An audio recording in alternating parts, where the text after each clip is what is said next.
Yes, hello, Mr. Jaeger here, and welcome to the best day in the event, the day that I always love to catch up with.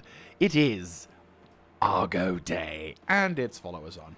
Yes, today we get to look at the big sexy ladies of the industrial vessels of ARGO Astronautics. Oh, you look so lovely. Anyway, so we're basically going to be having another crack at the day number 6 of the IAE 2952, and we get to enjoy, admittedly, a more of a modest display. We've got Consolidated Outland, Kruger, Intergalactic, and Greycat Industrial, where they're actually getting more things involved with that, which is pretty fucking cool. So yeah, we've got a whole host of vehicles to go through today. Hopefully it will be a sort of a quick one, because, you know, Consolidated Outland are literally just 1 and 2 ships, and of course we've sadly only got a few Argo vessels, but regardless of that, we will be enjoying the wonders of all of these things, and I really cannot wait. You can see my excitement. You can see the yes, I know you do. She's like, another sad git. Oh god, I don't know what it is about these ships, but I just get so fucking excited whenever I see it. Oh! Anyway, calm yourself. So, today we will start things off by not going into the main room to see the most beautiful ships in Star Citizen, but instead come to see these two rather fine specimens of parasitic snub aircraft. Now, because I call them parasitic does not mean I do not like them. No, sir. In fact, I actually quite do like these vessels. These are vessels from Kruger Intergalactic, which I argue has almost the best symbol inside Star Citizen. I do like that image. That is really cool. Anyway, so basically there are two versions of these parasite snub aircraft, and their purpose, as the term parasite snub aircraft is that I utilize, they are basically attached to a vessel and are dependent on said vessel to transport them around with quantum, as these vehicles do not have their own quantum drive. That's right, no quantum for you, Sonny Jim. Instead, they are given a little bit of a light shield, a little bit of a defensive capacity, and they are literally designed to get you either from atmo to from space to ground with as little trouble as possible, or provide that extra little bit of firepower, which I think is a pretty cool thing to have. So this is the P-52, the more bog standard edition, and arguably my favorite edition. For two reasons. First, the paint scheme. The stock paint scheme for this thing is gorgeous, and I absolutely do love this thing. If I can... I need to be on the other side. Okay, let us do that. Can I get in? No, I want to enter the seat. Okay, so you've got a nice little simple cockpit there, and depending on whether or not you're inside a Connie class, you will... There you go. Depending on whether or not you're inside the Connie class, you will get to have two methods of entry. As mentioned, it has been utilized to a high extent by the Constellation class, and for a very long time it didn't really have a use, or at least it didn't get to be used by the Connie classes, because sadly docking not being a thing had meant that this thing wasn't able to do stuff. However, when docking was finally introduced years ago, Jesus Christ, we've developed. So when docking was introduced, we actually now finally had the means to enjoy these wondrous aircraft, and in terms of view, it's a really nice looking view.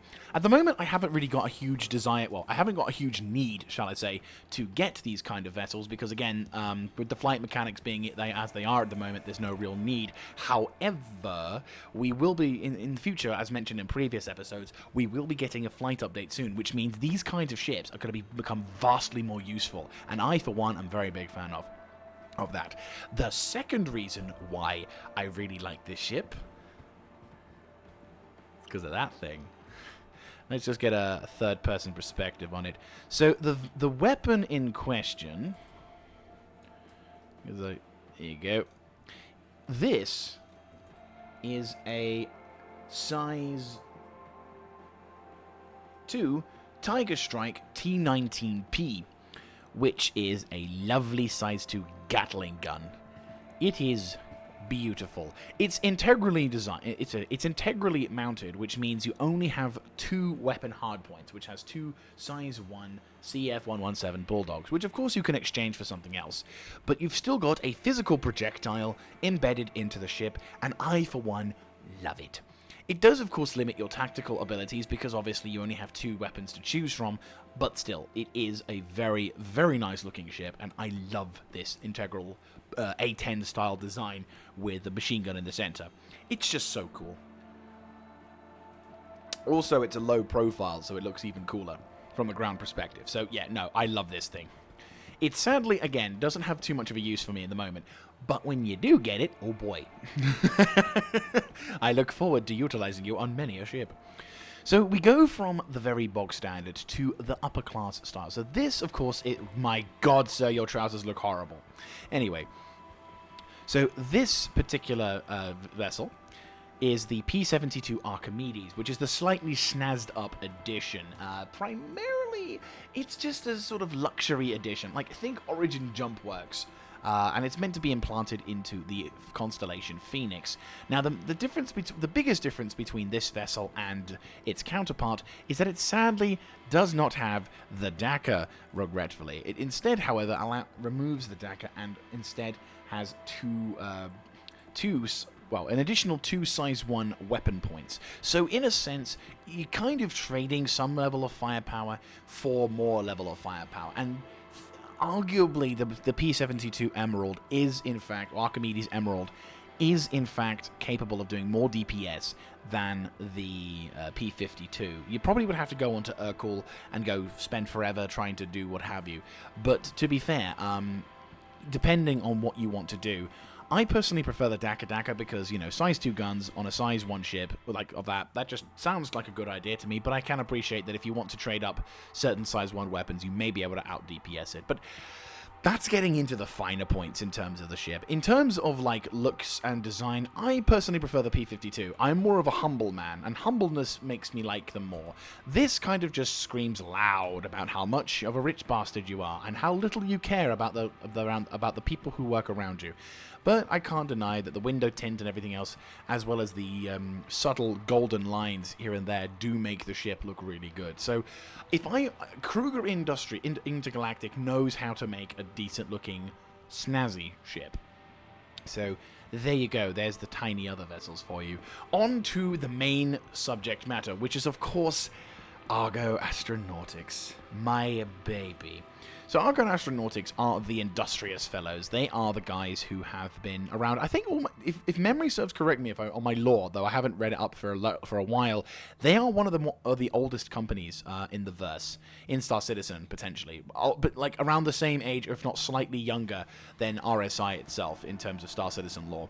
And their main shtick is, of course, industry. They want to do transport, they want to do mining, they want to do loads of things. And I, for one, am full favor and full fan of those particular things. And one of which are the vessels that we get to hopefully one day see shitloads of these about, and I can roll around in these beautiful ships as well, is the ARGO MPUV, or Multi-Purpose Utility Vehicle, Personal Edition. So this one is basically, this one is geared, to quote the page, is geared to a simple but incredibly important responsibility, moving groups of people around from place to place. The UEE uses MPUV-1Ps exclusively, and any new recruit that can likely recall those terrifying moments in which such a ship carried them to their first space assignment. In civilian hands, the AP and the ARGO personnel ships are adapted for everything from standard taxi services to uses makeshift combat dropships. The MPUV-1P is capable of carrying up to 8 humans and their equipment. So it's very durable. And I like how one of the features is safe. So basically, as you can see by the design of this thing, there's a cargo pod that's attached to this particular ship, and internally, which is a bit of a cramped one, I won't lie. There should be a button here somewhere. Like, basically, it's a bit cramped, but basically, you open up this door, and you can enter into the side, sit down, have yourself a nice little seat and what have you, whilst this vessel takes you either out of the Atmo into a ship assignment, or takes you as a regular taxi, depending, of course, on how much you're paying and what kind of service you're providing. Though, to be fair, if you're taking an ARGO MPUV, you're probably not paying much. But still, it is a very nice-looking ship, which, of course, it's a nice-looking ship. I like this vessel. It looks really, really cool. And It's something that I really hope we get to see very soon. Once the cargo refactor starts coming in, I'm going to see... I want logistics players to come into Star Citizen so we can start growing the community of logistical players. I fucking love that. And, of course, its counterpart, which is the NPUV Cargo, which is the dedicated version, which is literally designed to carry cargo. Oh, game just decided to crash for a second there. That was wondrous. So this thing is apparently fated to carry two SCUs worth of cargo. Or probably... Hang on, is there a door on the other side? There was. A GG. I mean, bearing in mind this is the Expo edition, so I'm probably... Yeah, open door. There you go. So yeah, so basically these are one of those little cargo pod things where there's like a couple of SCUs. I'd say there should be more than just two, because two SCUs worth of cargo doesn't quite seem so... Yeah, I'm not too quite sure about that. Maybe it's sort of more modularity in that regard. I mean, to be brutally honest, these vessels, once again, like the MPUV cargo, the MPUV personnel, you've got, these things are attached via pods, and as you can see by the VTOL-capable engines, you'll be able to do pretty much whatever the hell you want with them, sort of thing. So you fly around with this thing, drop the thing off, and then fly off to get to your next assignment, which, I'm not gonna lie, I'm a sad git who really wants that to be a thing. Like, I want a job where literally you take... Like, I would love it if Star Citizen released the update of cargo, and you're like, right, guys, so in Star Citizen, you can fly around a little spaceport, and you can load ships and take cargo pods from one side of the dock to the other. And let's not forget, of course, our favorite, vehicular transport by using your interplanetary mule to move cargo into a cargo ship. And my brain would explode and melt, and I would die a happy man. Because that just sounds like fucking paradise to me, that's for damn sure. So those two vessels at the moment we have almost never seen outside of an IAE event. However, once the cargo refactor comes in, once more logistical systems are put into place, you will hopefully see a lot of these things too in the near future being flown by players. The best looking sight in the entire IAE 2952. These two ships, in my opinion, are the most glorious, the sexiest, and the ones I love the most of all time. Now, I've mentioned I love the combat vessels and whatnot, but trust me, if you put me in a room and you said, right, you can choose one only, the Anvil, blah, blah, blah, blah, blah, or the Ark, and as soon as someone, before you even finish Argo, I'll say Mole, Raft, or both. I'll have to both. So yes, this glorious, beautiful ships that we get to see in this game are fantastic. So first of all, let's look at the Raft, one ship that I actually own and have flown on numerous missions, which is rather cool. So the cool thing with this particular ship, which has a fairly similar frame to its counterpart, the Mole, is basically designed to be a cargo vessel with 96 SCUs worth of cargo, and the unique thing about her is rather than having a cargo bay like, say, for example, a Freelancer Max or a C2 Hercules or the Caterpillar, it instead utilizes tractor beam technology alongside these crane-style pulley things, which basically hook onto containers and locks them into place and allows you to be able to drop off items as well as attach items to this particular vessel. Thus allowing you to load your cargo much faster than previous editions, which is pretty cool.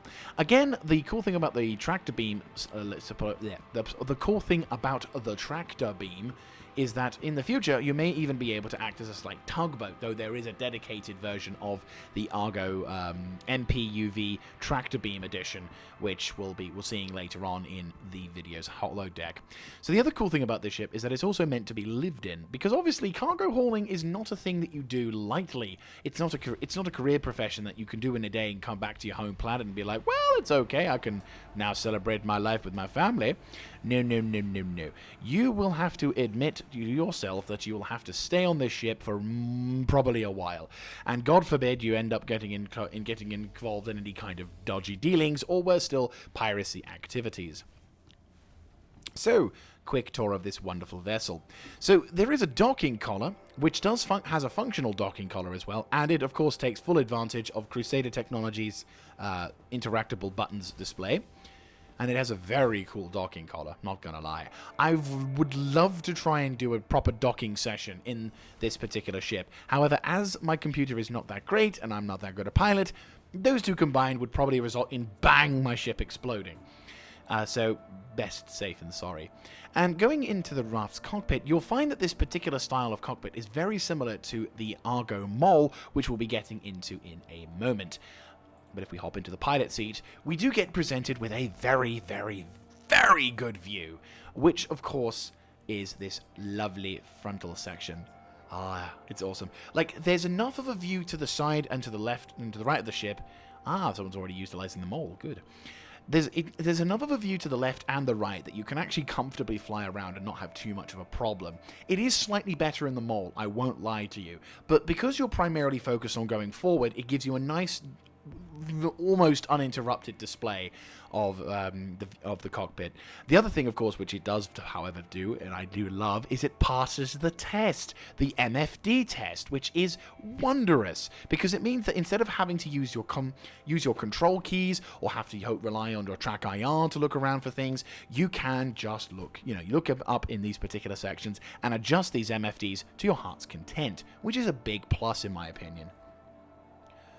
Sadly, there's not a lot for your co-pilot to do, which is a bit of a shame, but they can provide navigational tools or potentially fly the vessel if they ever do something like that in the future. Anyway, I mentioned that the ship was meant to be lived in, and here is where it's meant to be lived in. See, they've even got trash on the floor, isn't it wonderful? So this is basically your habitation deck slash living quarters. And as you can see, you've got these rather nice looking padded cells for beds, which also act as an emergency escape pod should the worst happen. You've got your very much plain and rather shitely, industrial, the main form of it is that it's meant to be a functional, very dedicated. You've got your own little whatever those things are. Like, I'm assuming it's some kind of like nutrition paste spewing machine or an ice cream vendor, which, depending on if you've been to Pizza Hut any time and recently, the ice cream machine might be still a thing. I don't know. Oh, they've got the towels. They've got the blue towels. They're set. If they had bog rolls, they'd be in heaven. No, it's not 2020. That joke doesn't work anymore. Anyway, you also have a rather nice temperature cooling, air conditioning, vacuum sealed windows, more blue towels. And is that oven gloves? No, that's just a regular towel. They should have gotten oven gloves. And these playing cards from Star Citizen, I love. Or is that Squadron 42? Or Anvil. Hull may be prone to vibration. Oh, bless you. So you've also got stowage as well, which is pretty cool. 400k's worth of stowage. So if you've got your own particular thing for supplies, food, drinks, ammunition, weapons, bodies, all that sort of thing, then you should be able to store them relatively well in here. Also, you've got 2 suits as well. You've got, depending on what kind of environment you're going to be utilizing, you can either do, in this one, you can see the 2H, 1H, 2, and 1. So basically, you can put the hot suit in here and the cold suit in here. So Noviakov goes in here, and, oh god, what's that suit's name? The Pyro suit. I'm going to call it Pyro suit. Not Pyro as in the sector, but Pyro as in the suit name. Anyway, over here, you have a secret ladder, which takes you up to the 2nd floor. And of course, there is the bathroom, because why wouldn't you have a bathroom? It also acts as a shit shower. So this is a sort of utilitarian ladder that allows you to take to the 2nd floor. Now, this is probably where your 2nd crewmate will probably be more likely. So this is what's known as the support station, when in actual fact, this is the tractor beam array. Or the crane lifts, whichever you would rather call it. I think, to be fair, I think the tractor beam, there's supposed to be a tractor beam on this ship, at least what it originally stated. Yeah, there's a control cap with a rear-mounted tractor beam from the station. So this is the control trap. This is the support station in which a co-pilot friend will be able to load all of the different containers as well as a tractor beam to be able to put them into place, which is pretty cool. And you've got your different components, which are accessed via a little button here. As you can see, really cool. All these wondrous components that are on the side that you can sort of look around in.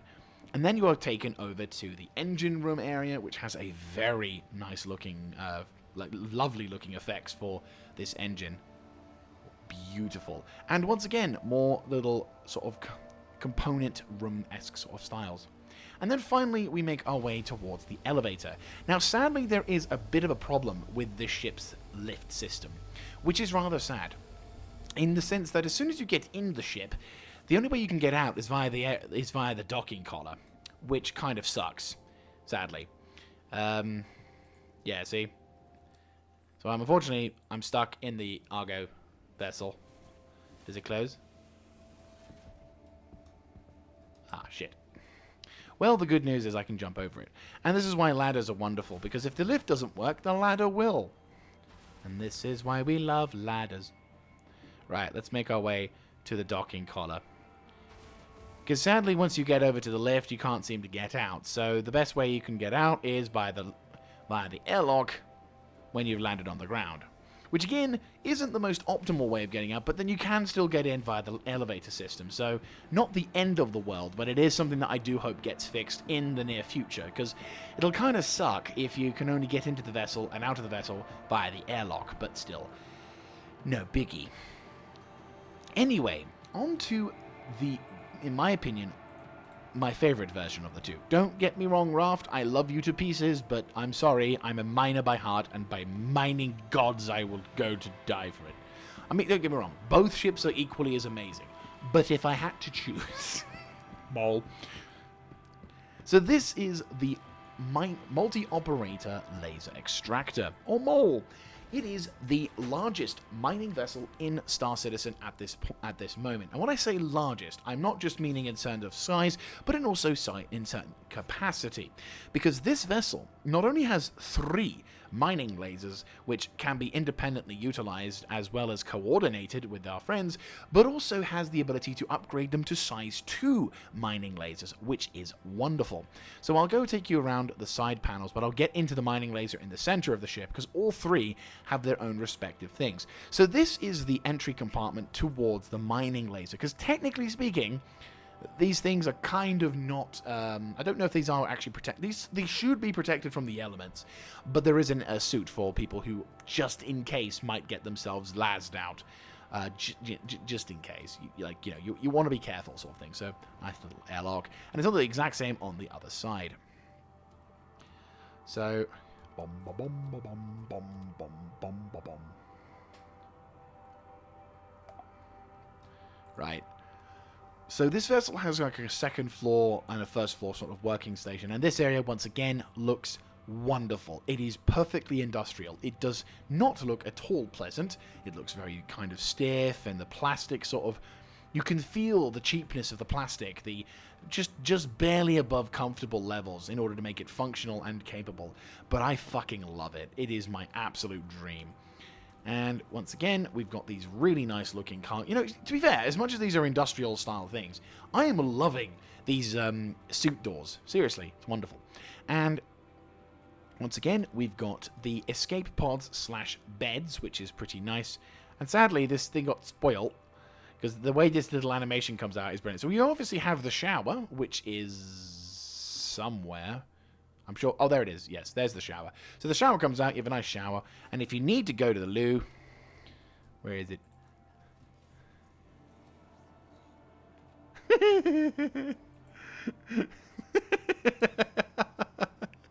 It's so hilarious. I love how this sort of massive animation goes, and then there's just a little...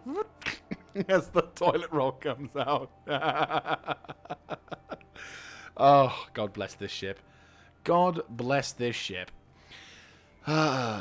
This is wonderful. So anyway, we make our way towards the cockpit as we go towards the main laser. Now, technically speaking, there is no primary lasers in this particular ship. Each laser is exactly the same until you upgrade it and do what have you with it. So there's the entrance to the other laser, which is pretty cool. But let me take you to the cockpit. And oh boy, is it a lovely cockpit. So as mentioned on the Raft, this vessel does kind of have a better cockpit than the Raft. Not by much, but obviously because you're a mining ship, your primary concern is to ensure that you can actually, you know, fly around and do shit with this thing. And having flown the Mole a number of times, or enough times, I can tell you now this feels perfect. Again, it passes the MFD test, which allows us to have full customization on where we're going and where we're flying, which is absolutely wondrous. And again, the view, the sound effects, everything, it's just... I love it.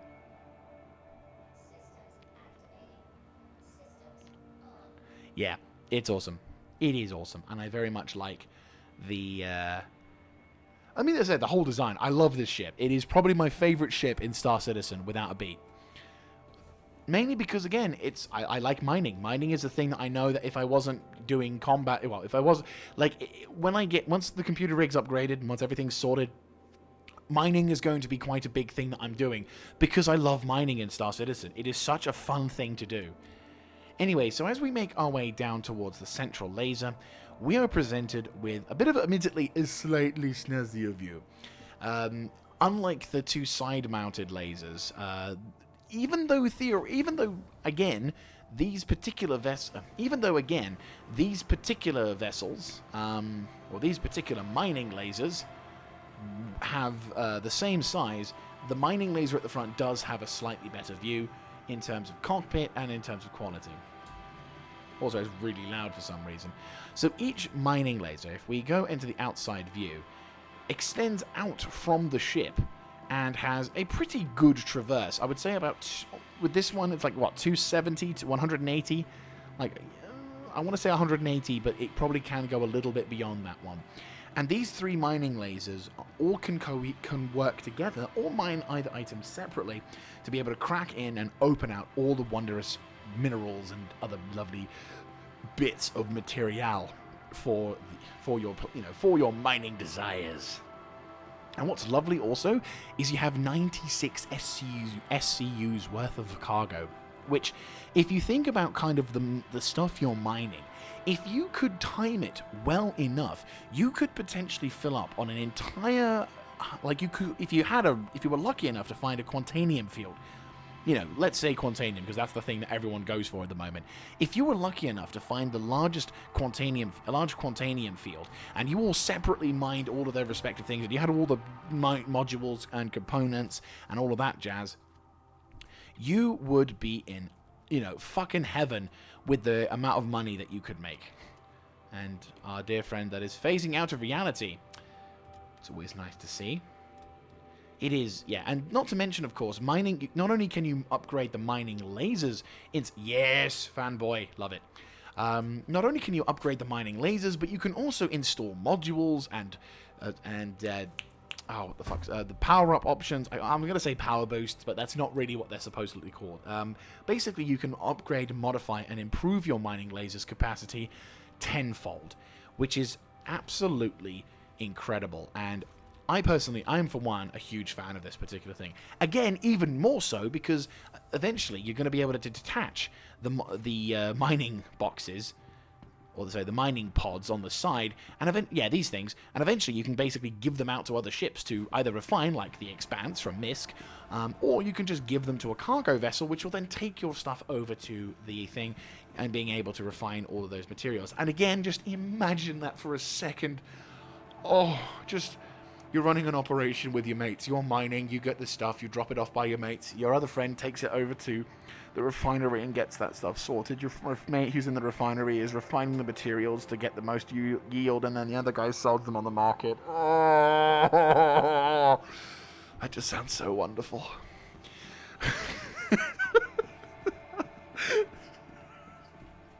Congratulations, Jaeger, you're old. Oh, God. But yes, imagine that, and that is what I dream for in Star Citizen. Days where you can do that and be like, I've got like fucking 600 SCUs worth of fucking refined quantanium to drop off. Jeez, but then think about how much money you could make from that. And then, of course, let's also think about what the kind of future this game's going to have, where that might not be as valuable. Imagine a stock market crash in that. I'm going to shut up now. Let's get to the other room before my character starves to death. So as we enter into this side room, we are greeted with the entire repertoire of currently flyable ships in Consolidated Outland, which, for those who don't know Consolidated Outland, they're one of the more neutral factions, to be fair. Bold in terms of their desire to basically send out a pioneer ship, but also notable for their fact that they have somehow struck a deal with the Xi'an, which is the Xeno race that we saw day before yesterday, with their Karatu'al and their very funky-looking fighters. Basically, they somehow made a deal with those guys to utilize some of their technology inside their more recent ships, which is brought there in their ships. So this is why the Nomad looks really funky, but we'll get to that in a second. We're going to be instead having a look at one of the ships that if you're new to Star Citizen, or if you were looking into getting Star Citizen, you would have the option of purchasing for a very reasonable price. The Mustang Alpha. Now, there are multiple variants of the Mustang in this variant. In this thing, you have the Mustang Delta, which has more combat options, and rocket pods, which, sadly, in the Star Citizen universe, this is the only ship in Star Citizen that has rocket pods. And for some reason, you can't purchase rocket pods with anything else, which is really disappointing. So if you have these things, maybe one would say you could attach them to missile racks. So if you buy the Mustang Delta, you could then attach them to whatever vessel you have. Though I will put a very big "do not quote me on this" sort of stamp on that statement. Maybe you can, maybe you can't. If I'm wrong, tell me in the comments section down below. But maybe that's how you can get rocket pods on other ships. But as far as I'm aware, this is the only ship that has rocket pods, which I think is a crying shame, because I think this game could do with rocket pods. But that may be just because I want Daka Daka. But anyway, so this vessel here is, as I said, it's the starter ship. It's the bare bones basic, and comes with a couple of size 2 M4A2s mounted on a very horrible looking turret. Sadly, it's not a gimbal mount, which means whatever these particular guns are, that's it. You've also got 2 hard points listed on the side here, which, well, at the moment, I don't think you can mount some weapons on here, but I don't think I haven't personally seen it. There's also these things called, yeah, that's the shield system. So yeah, there's not really a lot of defenses in this particular ship, though the method that this game is to be, well, though the method of this ship is it's meant to be a sort of explorator vessel / light freight. They've supposedly done a rework where this little thing is supposed to come out, and you can now actually, oh no, here it is. You can now actually, yeah, there he is. So now you finally have a cargo pod / bay thing, which you can then put stuff into. There you go, see? Look at that, look at that. So that was a redesign which they recently redid, so now you can be in a cargo pod, yay! So you can basically store up to, what's 4 SCUs worth of cargo? Yeah, 4 SCUs worth of cargo and about 6k worth of storage. So not a huge amount of stuff, and this vehicle finally has the ability to look slightly more useful than before. But again, I'm just not a fan. Like, I found that the Mustang just didn't feel like a ship that, I don't know, it's not a ship I feel personally is, in comparison to its counterparts, and certainly in comparison to the, cutter, I do feel that this particular ship is on a hiding to nothing when it comes to its usefulness. The only real sort of, I would say, advantage this ship has is its incredible cockpit view. Like, literally, it is fantastic. My hat tip my hat off. This is the best view you'll get from a starter ship, for sure. There is no interruptions from anything. You've got all of the MFDs in the center with its holographic display. Ooh, no. Never mind. I lie. It does fail the test. Oh, well, dear. Oh, dear, oh, dear. But still, this particular vessel is designed for people who just want to kind of solo, do their own thing. But then you've got the cutter, which gives you more value. So, I don't know. I'll be honest with you, for a very long time, I felt that this was just the non-choice. And with now the update that does give you the ability to actually use the cargo pod inside the vessel, its usefulness has gone up slightly. But I feel that in comparison to the counterpart, which is of course the Aurora, and now even more so its counterpart the Cutter, I don't think this vessel's really going to see much use, if any, from a new potential player. Because I guarantee you 90% of people are going to say like, hey, do you want a new ship? Yeah, get the Cutter. It's really scary how quickly people are falling in love with that ship. It's like history in the making, honestly. So, we've gone from a starter ship which doesn't really have much use and potentially won't be seeing much action to another, rather more expensive starter ship, but one that could have been, and to a degree I say still is, a pretty worthy competitor of the Avenger Titan. So, this is the Consolidated Outland's Nomad, which does kind of look similar to the ship from Elite Dangerous, though I've not played that game, so I have no idea if that comparison is at all accurate. The unique thing about this ship, of course, is its rather awesome skimmer technology when it comes to its landing pads. Sadly, it does make it a bit more awkward to land, but I can say from experience that it's not as difficult as long as you don't, release the power too early. Best thing you can do is just ease her down, like pretty much any vessel, any ship with weakened stilts. You don't thump down on the ground, so you just take your time. So the unique thing about the Nomad is, well, apart from the fact that it looks pretty funky and has skimmer technology for landing gear, it also has 24 SCUs worth of cargo in the back of the vessel. Now, I'm not a huge fan of the fact that there is no internal cargo bay, but apparently the grav plates in this thing are good enough that it can somehow do bloop-de-loops in an eye on a planet, and the cargo remains completely stationary on board with no issues. Again, I'm not so convinced, but hey ho. And also, more to the point, if you are absolutely desperate, you can in fact drive an ROC onto this particular onto the back of this thing with the ramp down, and it can sort of stay on there so long as you don't fuck around too much, which is kind of cool.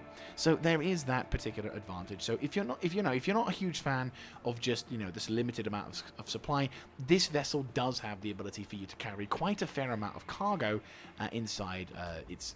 A lot of cargo for transportation. As you can see, really fancy ladder. So let me hop inside. So the other thing about this ship, which is of course very important, is it's meant to be lived in like an actual truck, like a pickup truck.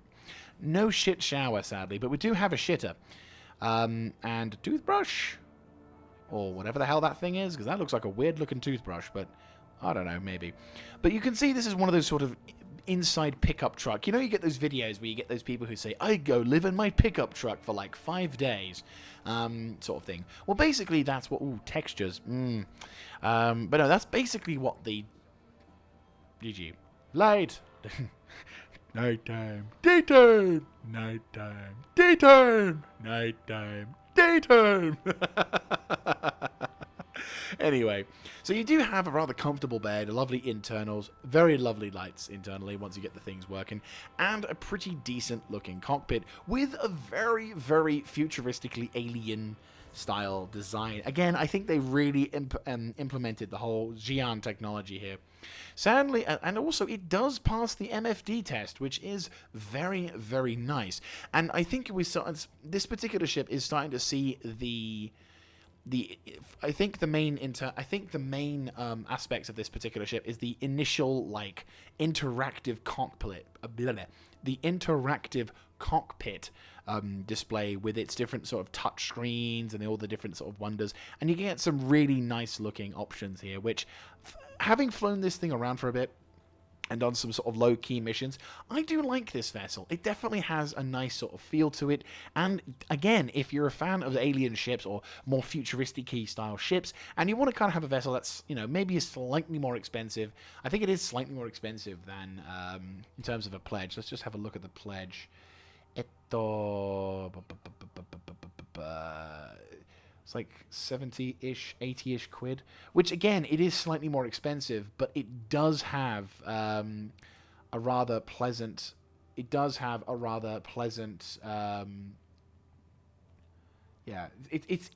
24 SUs worth of cargo.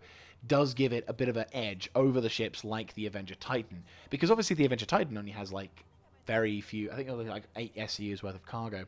Now, in terms of weapons, though, that's where the Avenger does kind of have one up on it, because it only has a size 2 with a size 3 gimbal, CF-22 Badger, and then we've got a couple more. We've got a few more size 2 badges as well. So there's all 3 of them mounted. If we go to the game, you can see there's the size 1 with a gimbal here, and then there's a couple of more of them mounted on the back there with gimbals. So you could get some size 3s if you put them onto fix, with a sight. But at the moment, it's got size 2s on, sadly.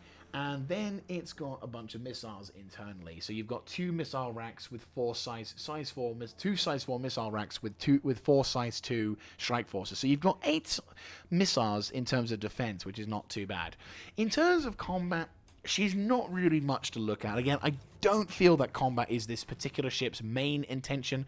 It's more of a transportation, nighttime, kind of ship, rather than daytime. It's more of a, again, it's an early form of hauler. It's not bugger.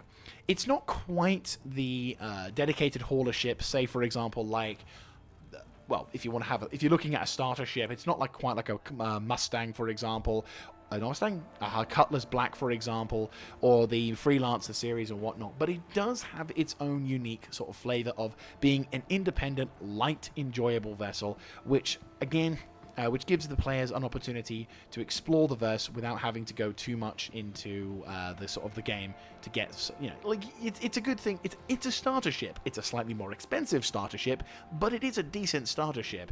And until the Cutter came out, I honestly thought that was the counter to the Avenger Titan. Oh, how wrong I was. I know, I still think it's a pretty solid competitor against the Avenger Titan, but obviously it's a lot harder to justify now that in comparison.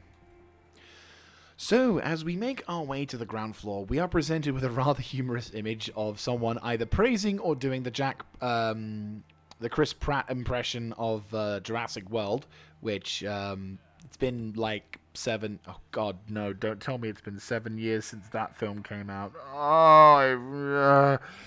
Moving on. We are presented with Greycat Industrial. So Greycat Industrial is quite a common name around the verse. You may have seen them in the form of their multi-tools, you may have seen them in the form of their utility equipment, and of course they're famous for a little tiny golf cart somewhere. There she is. This thing has been in the game for so long, and I remember seeing this thing back when Area 18 was still a tech demo. So, that shows how long this particular vehicle's been in for us. But to be fair, let's talk about the more useful vehicles, and arguably the only ground vehicles that a solo player can use outside of any kind of event. This is, of course, talking about the Greycat ROC. So, the ROC, or Remote Ore Collector, is a single-seat, to quote from the page, single-seat mining ground vehicle. It's designed to mine larger crystalline mineral nodes that are beyond the reach of a hand tool, but too small for a prospector, a mine, or mole. The single seat is small enough to transport in ships such as the Cutty Black, the Freelancer, bullshit, the fucking turret thing blocks that, Mercury Star Runner, obviously, and Valkyrie, allowing it to be easily transported around the surfaces of planets and moons.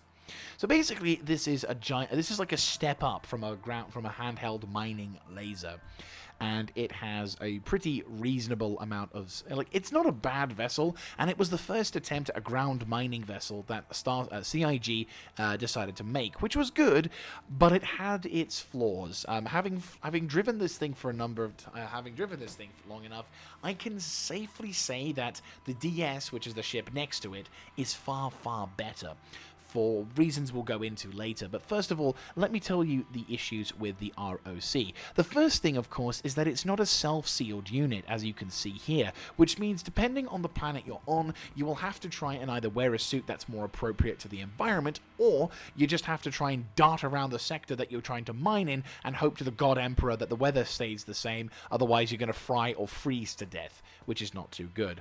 Another problem of this vessel is that its wheels are terrible because they're so easy. It's so easy to flip this thing upside down, and if you flip it upside down, you're fucked. It is that simple. You flip it upside down, ditch it. All your hopes and dreams are long gone, and you better just get the ship that you flew it in with and park it next to it, and either pray to the Golden Throne that you can tip it up the right way, or you simply just give up, transfer the items that were inside the cargo hatch of the ROC, and then ditch it, because there's no fucking hope. Absolutely no hope. And there was a problem that I think hopefully now has since been fixed, is that when I was flying this thing with the Cutlass Black, and it was actually one of the reasons why I stopped using the Cutlass Black, was because the Cutlass Black's design, pinched arsehole design with its ramp and everything, meant that if you didn't take your extreme caution, you had to, with the ROC, with its wide-ass wheelbase, it meant that you could easily clip the side of the vessel, which would then bugger the mining laser and damage it, resulting in the mining laser not working as well as it should do. And then this thing had a wonderful habit, which again, I think they fixed the issue, this is the thing I meant to say that they fixed the issue, was that the mining laser had a tendency to shoot 90 degrees up into the fucking air, like fully extend and everything, 90 degrees in the air, which would go straight into the ceiling of your bloody Cutlass Black, which would fuck the Cutlass Black and the ROC. God Emperor, this thing was terrible at times. I mean, when it worked well, but it felt like the Mark I edition of a mining ground vehicle. So I'm actually going to tell people, if you want to mine with a ground vehicle, don't use this. You'll get a negative experience with it. It won't work. Use this instead. This is the much better, much more efficient Greycat ROCDS, or dual seat. The dual seat, admittedly, is meant to be utilized by 2 people, but I will stress this, you don't need 2 people to mine with this thing, and in comparison, it's so much better. There are 2 reasons, well, I'll give you multiple reasons why this thing is the Mark II, which works so much better. First of all, it's got 6 wheels instead of 4, which means it has a much better center of gravity, meaning that it's not so top heavy, and whenever you go around a corner, it's extremely difficult to end up, upending this thing if you encounter an invisible rock, or have a bit of a glitch, or a desync, or anything, which in this thing will guarantee you to flip over like you wouldn't believe, but in this thing you actually have a chance of being able to recover. Second, the wheelbase is far larger than the Greycat ROC, which means again, if you're going over arduous terrain, you're reducing your chances of flipping over by a rather large amount, which is, of course, another wonderful thing. The other thing, which is pretty nice, is that this vehicle has a self-sealed unit, which means you don't have to buy the Pyro suit or the Noviakov suit to be able to mine on a ground planet, and it does extend your range of mining by quite some considerable miles. I'm not saying you should do it, but it does give you the freedom to go, okay, I can go over that hill and maybe a little bit further away from my ship before I have to start worrying, unlike the ROC, where you see a storm coming and you start darting back to the ship before you freeze or die or burn to death. Another thing that makes this ship really good is, yes, this area is open and exposed, true, but the mining laser range, in comparison to the ROC, is twice as long, which means instead of having to fanny ass around trying to move the vehicle into a stable platform, then instead you're able to sort of utilize the mining laser with an upper view, giving you a little bit more view of the target as well. Allows you to mine more efficiently and have a lot more control in comparison to the ROC, which, by the by, I forgot to mention this, so let's go back to the ROC just to bitch a bit about this. When you mined with this thing, you had to constantly move your vehicle to keep it in place. There was no fucking handbrake option with this thing, so you ended up having to constantly press the forward button and maybe the back button and then the left and then the right, and you're constantly trying to keep your ship standing still, whilst this thing, again, much more stable platform, much more stable system, and probably had a handbrake option. Though, to be fair, I did not find there is no handbrake option, so I don't know whether it's just the design of the wheels, the lower center of gravity, or anything else, but it was so much fucking better when it came to utilizing this thing. And the last improvement in comparison to the ROC versus the ROCDS is that the cargo bay is 3.5 SCUs worth of cargo in comparison to the ROC's 0.8. So the ROC is cheaper than the ROCDS, but I feel that all of the negatives and the Mark I edition of the ROC means that if you want to mine a ground vehicle, get the DS. Pay a little extra for something that, if you've never done mining on ground before, do it this way so you'll actually have a fun time, and instead of this way, which is just a painful experience which may put you off for future endeavors. And we might as well hop into the ROCDS just to showcase how much I like this thing. No, the thing is, when this ship came out, people were pissed off because it basically was the same ship, but there you go. So the thing is, the reason why people were pissed off about this thing is because, again, it was like you're using your friend as a slave in order to, to mine. But the point is, you don't need to have 2 people to work with you. You can easily do a solo mine. And basically, the mining mode will be, you get out of this thing, you hop onto this little turret, and Bob's your uncle, you're in the clear. You can solo mine with this vessel, no problem. And again, the extended range, the better wheelbase, the better mining laser range, the better stability of the vessel. There are so many more benefits to the ROC-DS in comparison to the ROC that I genuinely say to anyone who wants to think about getting the ARA into ground level mining, don't fucking use this thing. It's terrible. Use this instead and have a much better time and a much more enjoyable experience than having to fuck around with this terrible thing and finding out just how terrible and painful the experience will be. I've been ranting and raving for like 8 to 9 minutes straight. So anyway, on to the last bit before we hit the hover quads. This thing. This is a new thing. This is the Greycat STV, which I have never seen before. So this is basically a car. Yeah, it's just a car. It's genuinely a car. It's a funky little car. It's got a wheel on the back. And depending on whether you... This is kind of cool. Oh, okay. It's a car. I've never actually seen a Star Citizen car before, but this is a car. Oh, what is it? Caution... Lift. Oh, okay. So if I turn the power on... Okay. Ooh. That's nice. That's pretty cool. So yeah, this is a car. I can't really describe it in any other way. This is more of a thing for Top Gear to review. No, not Top Gear. Sorry. When I say Top Gear, I meant to mean more of Jeremy Clarkson, Richard Hammond, and James May, which obviously they would do a far better job than the actual Top Gear. But still, it looks cool. It's got 0.5 SCU's worth of cargo. I imagine this is the kind of thing that you'd probably take around a track, or you would take around a... You would take round for your own little experiment and enjoyment. To be fair, these 2 vehicles, again, not really much use. This thing is more of a unit measurement than an actual...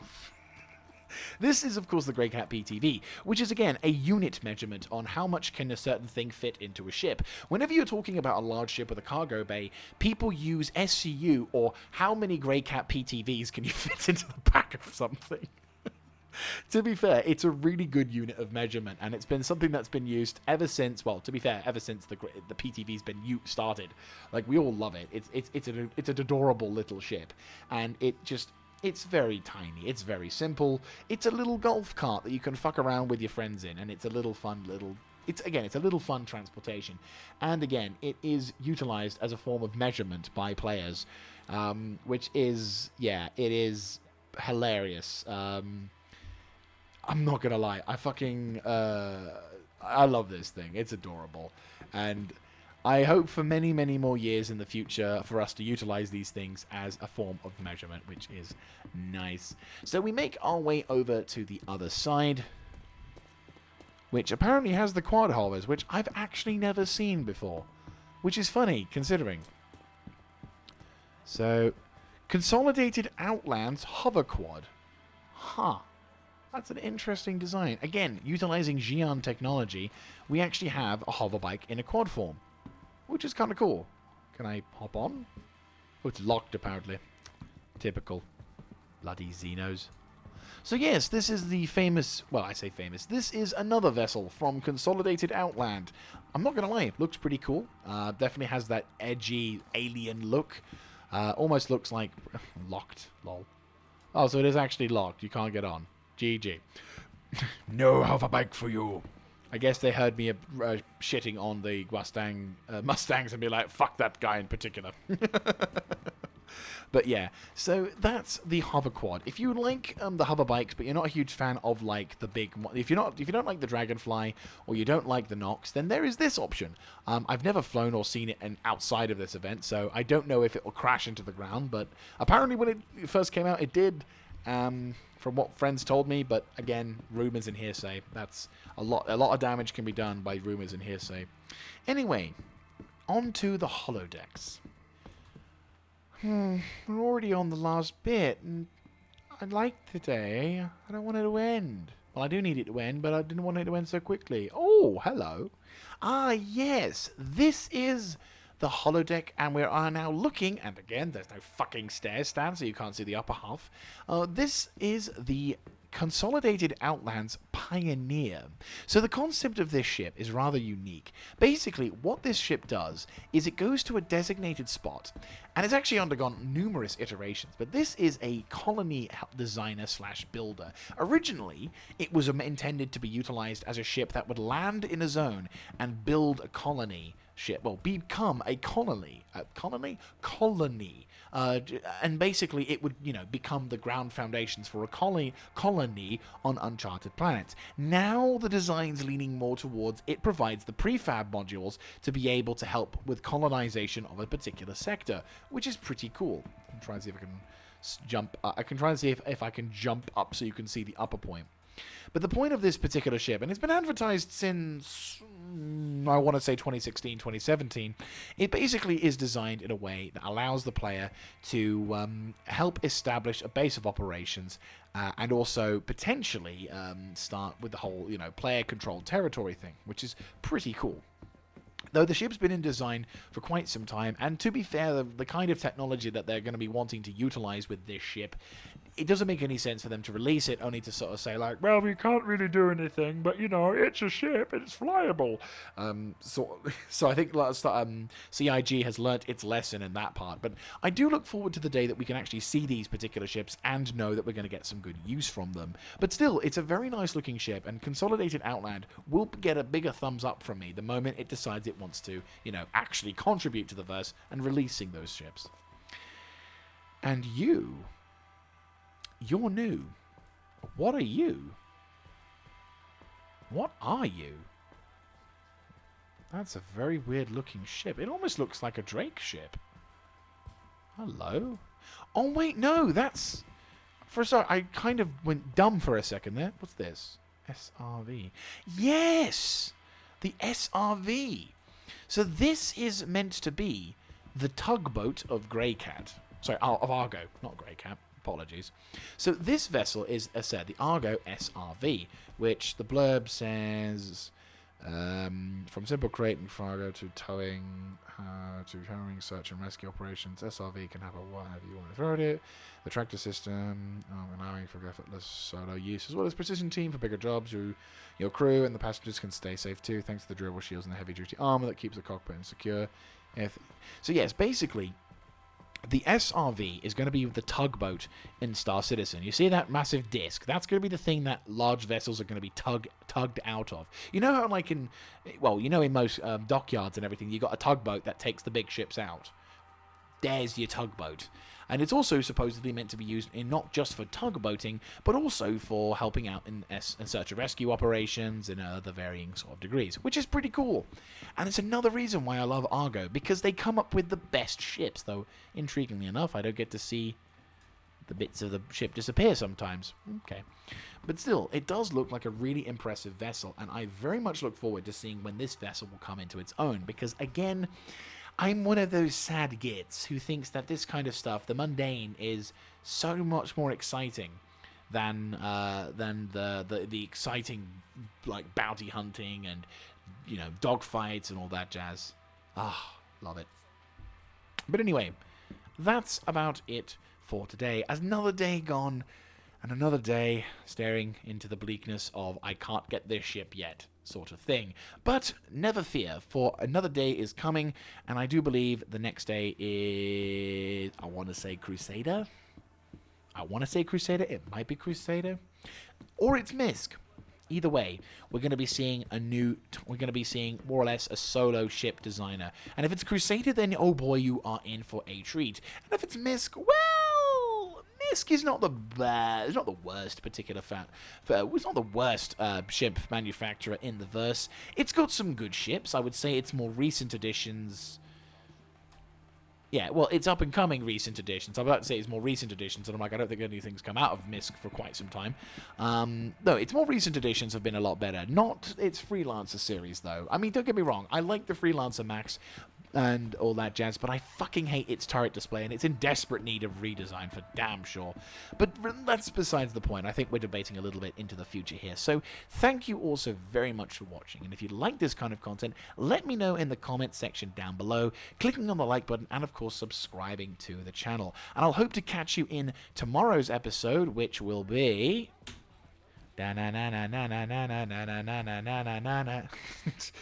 dramatic music. Wait for the lift. No! We failed. There may have been a bomb on it, so it's fine. So we got... it's Crusader Industries with Tumbril Land Systems. Get in. So it's going to be Crusader Day. Ooh, Crusader Day. I like and I look forward to it. So I will see you then. This is Mr. Jaeger, signing out.